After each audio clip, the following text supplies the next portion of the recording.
Don't second guess that your Bitcoin is safe. Get a security audit through a one-on-one session with me and join the school community, the Bitcoin Masters, to meet other Bitcoiners, grow your network, and grow your net worth. Another problem I have with it, of course, is not being able to be air gapped. I'm not sure why they haven't created a method for air gapping this yet. I mean, it doesn't need a camera, right? Like a camera would, again, be extra expense, maybe extra tooling, figuring out how to encase it, how to power it, all of that, maybe bigger form factor, maybe. I mean, there's really small wallets out there that have a camera as well. So really, there's no excuse for that.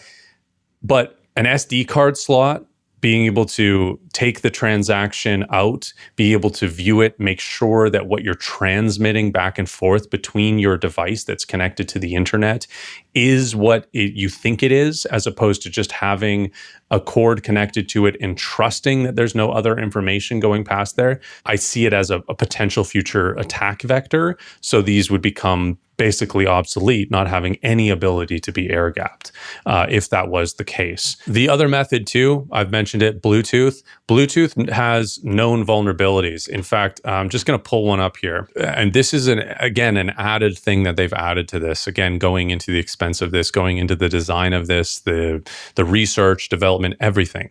It's adding to the cost. And Bluetooth is not how I would ever want to use a hardware wallet. Some researchers recovered AES-128 keys from a Bluetooth chip by listening to its own antenna from 10 meters away, 30 feet away. If somebody knew where I lived, knew that, could set up something, they could potentially decipher this and figure out some information from me using the Bluetooth on this.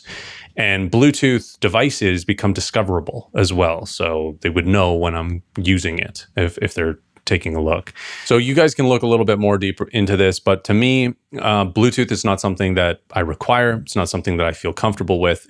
I would rather use the USB cable, and then I would rather use air gapping beyond that.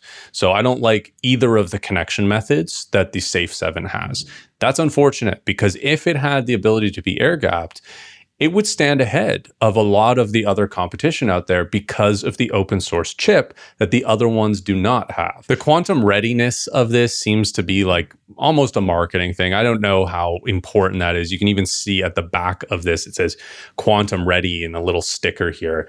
It just doesn't seem that important to me. But technically what it is that they use a quantum ready signature scheme for firmware verification. It's cool. Again, they're at the forefront of this. How necessary is it today? Absolutely not at all, in my opinion. So that's that. So those are some of the more technical things aside.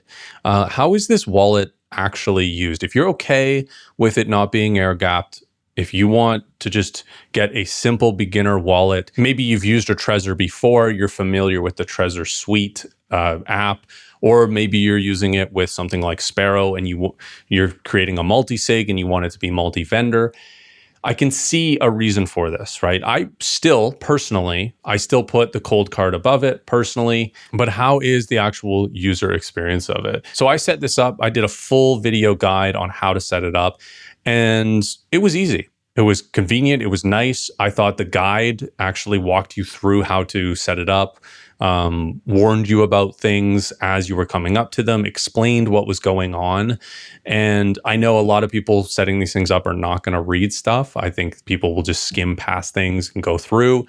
But everything is there for you to secure your Bitcoin using this and just using the step-by-step setup that you do by using Trezor Suite. Except one thing, which is that it does not tell you to write down your PIN. There's a space on these little cards that it comes with for your PIN to be written down, but it does not prompt you or let you know that your PIN is really important. And of course, that can just be, it can be said that, of course, like we know pins are important. We use pins for our bank accounts and all of this. But I've known people that have bricked their hardware wallets because those hardware wallets did not tell them to write the pin down, or they did not take the initiative to write that pin down and they thought they could remember it. And then all of a sudden they're locked out of the device itself. In fact, there's actually some videos of people using the original Trezor Safe, which did not have a secure element chip. And some guy found a way to be able to hack them. And he's a white hat hacker. And he is helping people specifically with that exact problem of having forgotten their PIN. So it's been going on since the first Trezor Safe, and we're already at Trezor Safe 7, and it's still not prompting you to write your PIN down. So there could still be people bricking their device. Now, hopefully they've written this down, and in fact, basically you can't have set it up without having written this down.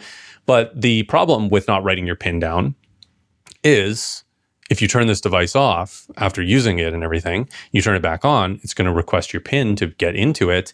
You forget your PIN, you try it, attempt it 10 times, the device bricks itself, and now you have a nice little paperweight. You have to buy another one, and you have to put in your seed phrase to recover your Bitcoin. So it's annoying. It could cost you a couple $100, and it's a really simple solution that I think Trezor should implement, which is just a reminder at the PIN session of setup to write your PIN down so you don't forget it.